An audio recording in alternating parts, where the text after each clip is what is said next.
Israel और Hamas के बीच seize fire तो हो गया, लेकिन फ़लस्तीनी मुसलमानों की किस्मत नहीं बदली। बात जहां से शुरू हुई थी फिर वहीं आ पहुंची है। इजराइल वेस्ट बैंक में फिर से वही सब कर रहा है जो पहले से करता हुआ आया है। इजराइल शेख जर्राह और उसके करीबी इलाकों में एक ऑपरेशन शुरू किया है जिसके तहत फ़लस्तीनियों के घरों को कब्ज़ा कर लिया जाता है। आज हम इस वीडियो में फ़लस्तीन के मौजूदा हालात के बारे में जानेंगे, तो चलिए वीडियो को स्टार्ट करते हैं।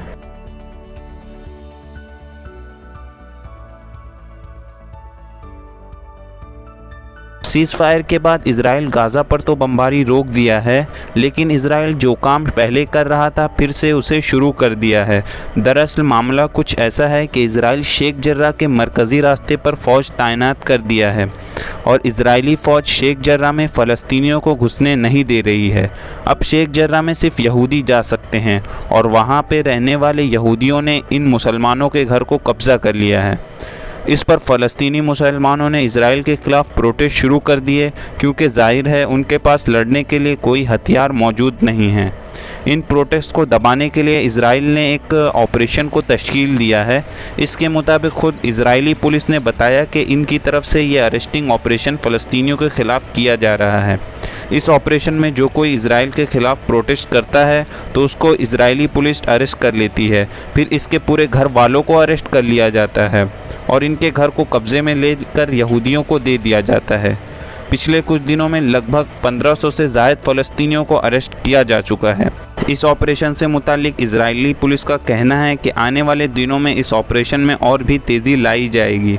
और याद रहे कि इन अरेस्ट होने वालों में छोटे छोटे बच्चे भी शामिल हैं। इसका सबूत आपको वीडियो में नज़र आ जाएगा। इस वीडियो में बच्चियां इसलिए रो रही हैं क्योंकि इजरायली पुलिस ने इनके 10 साला भाई को गिरफ्तार कर लिया है।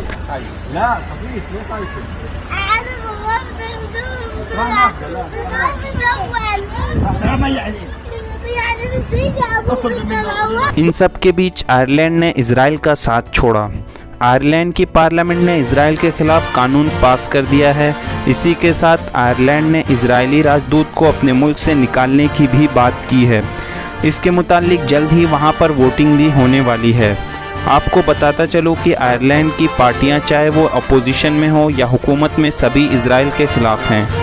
आयरलैंड यूरोप का पहला ऐसा मुल्क है जो इजराइल के ख़िलाफ़ खड़े होने की हिम्मत दिखाया है, जिसको देखते हुए फ़लस्तीन में रमल्ला के मकाम पर फ़लस्तीन के साथ आयरलैंड का झंडा भी फहराया गया। आयरलैंड के बाद अब फ्रांस के भी तेवर बदले नज़र आए। यूएन में फ्रांस ने इजराइल के खिलाफ वोटिंग की, जिसके बाद इजराइल और फ्रांस में ज़बानी जंग छिड़ गई है। और वहीं इस्लामी मुल्कों की बात की जाए तो कतर, कुवैत और बहरीन भी इजराइल के खिलाफ नज़र आए। अब बात करते हैं इजराइल और फ़लस्तीन से मुतालिक सबसे अहम खबर के बारे में।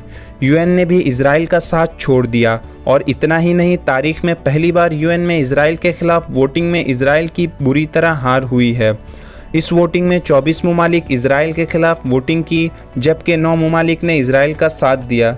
दरअसल यूएन में एक तजवीज़ पास हो गई है जिसके मुताबिक वॉर क्राइम के तहत इजराइल की अब जांच की जाएगी और तारीख में ऐसा पहली बार हो रहा है जब इजराइल की जांच की जा रही है और इसके लिए कमेटी भी तश्कील दी गई है। यूएन में हार के बाद नेतन्याहू पूरी तरह बौखलाहट का शिकार है।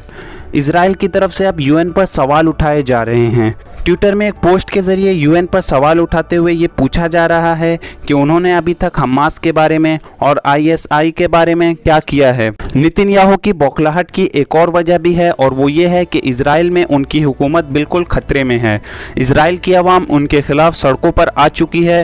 बिन्यामिन नेतन्याहू के साथ उनकी पार्टी भी नहीं खड़ी है और तो और उनके खिलाफ इजराइल की अदालतों में मुकदमे भी चल रहे हैं। अपनी नाकामी को छुपाने के लिए ही वो फ़लस्तीनियों को निशाना बना रहे हैं। मिसाल के तौर पर जिस तरह बीजेपी हिंदुस्तान में हुकूमत में आने के लिए मुसलमानों को निशाना बनाती है, बिल्कुल उसी तरह बिन्यामिन नेतन्याहू की तरफ से भी वापस हुकूमत में आने के लिए ये चाल चली जा रही है।